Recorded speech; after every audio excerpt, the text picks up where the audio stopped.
Can I ask you something? Imagine carrying a suitcase for 20 years.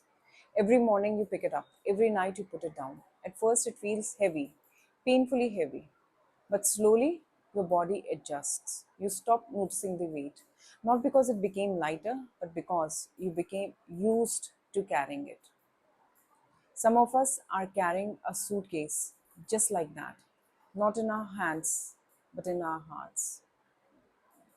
Is there someone whose name still changes the way you feel, not because you love them, but because they hurt you?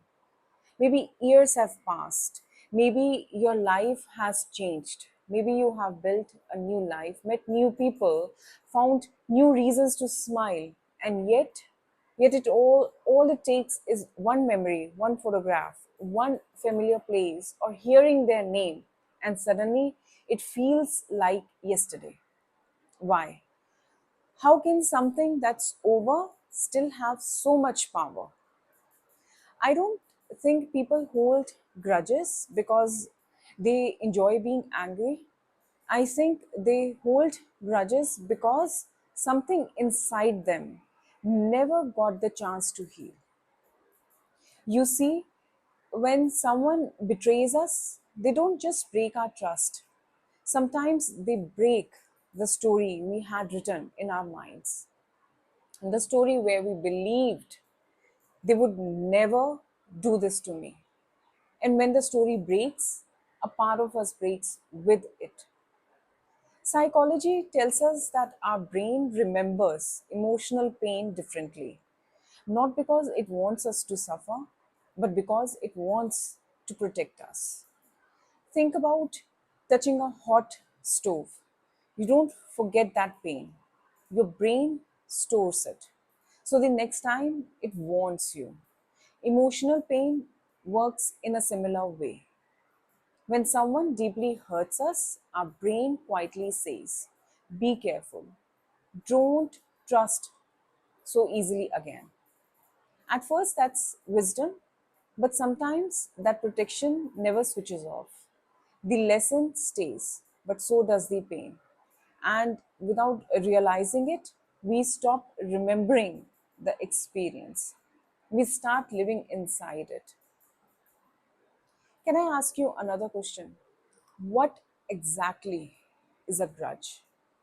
Is it anger or is it pain that never found a place to rest? I have noticed something. Most grudges aren't waiting for revenge. They are waiting for an understanding, for an apology, for someone to finally say, I know I hurt you.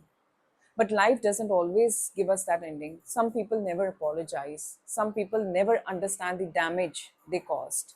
And some simply walk away. So, what do we do?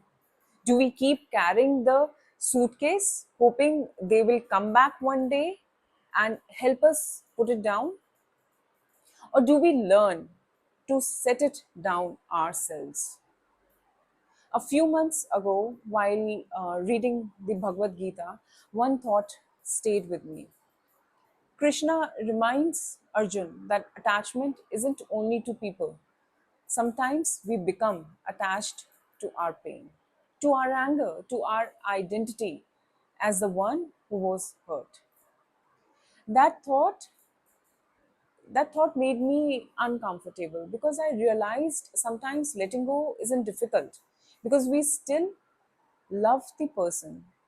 It is difficult because we have carried the pain for so long that we don't know who we are without it. Then, while reflecting on the Guru Granth Sahib, another thought touched my heart. It reminds us that resentment first burns the one who carries it. Not because justice doesn't matter, justice definitely matters. Boundaries matter, truth matters, but peace cannot grow in a heart that keeps reliving yesterday. Please don't misunderstand me. Forgiveness does not mean forgetting.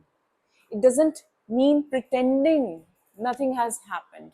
It doesn't mean trusting someone who keeps breaking your trust. Sometimes the healthiest thing you can do is walk away. Forgiveness isn't always about giving someone another chance. Sometimes it's about giving yourself another chance. A chance to breathe again, to laugh again, to sleep peacefully again without carrying what was never yours to carry forever. Maybe healing begins the day we stop asking, why did this happen to me? And gently begin asking, what is this pain trying to teach me? That's not an easy question. Trust me, it's not.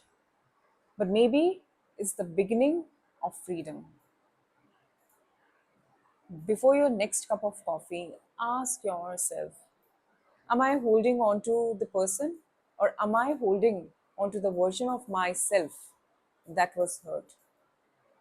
Sometimes putting that suitcase down doesn't mean the journey never happened. It simply means you have decided. You don't have to carry it for the rest of your life. I'm AK, and this is Silence Between Coffee, where psychology helps us understand the mind and timeless wisdom helps us understand the heart.